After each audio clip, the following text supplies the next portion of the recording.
नमस्कार. आजचा हा टॉपिक आहे आपला chapter 7 metals and non metals. Metals gold, silver, iron, copper, aluminium, magnesium, calcium, sodium, platinum are flume metals. Metals have a luster. The metals are hard. Wire or sheet can be from them the made of metals. Metals are good conductor of heat and electricity. Metals lose their valence electron to produce positive charge ion that is so cation. आता हे gold, silver, iron, copper, aluminium, magnesium, calcium, sodium, platinum are metals.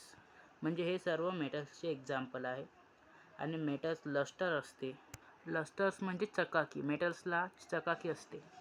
आणि metals नेहमी कडक असतात. Metals म्हणजे काय तर धातू, जसे की गोल्ड झालं, सिल्वर झालं, आयरन झालं, हे नेहमी कठीण असतात म्हणजे कडक असतात. ठीक आहे. आणि त्यापासून वायर किंवा प्लेट बनवता येते. Metal are good conductor of heat and electricity. म्हणजे मेटल्समधून इलेक्ट्रिसिटी आणि हीट वाहू शकते. हे सर्व मेटल्सचे गुणधर्म आहेत. आता फिजिकल प्रॉपर्टी ऑफ मेटल्स.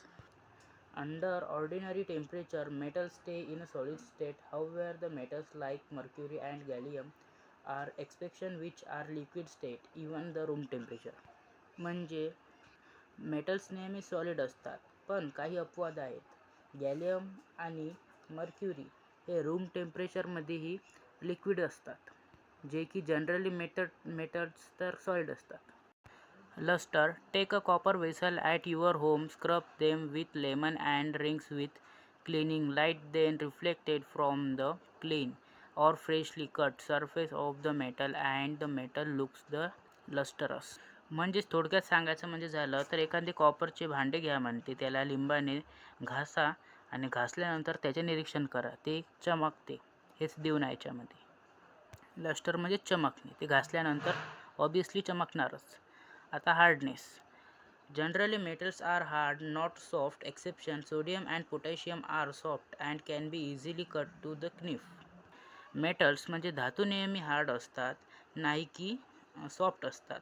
पण अपवाद असा आहे की सोडियम आणि पोटॅशियम हे सॉफ्ट असतात आणि ते इझिली चाकूने कापता येते. हे एक्झाममध्ये MCQ मध्ये येऊ शकते. So IMP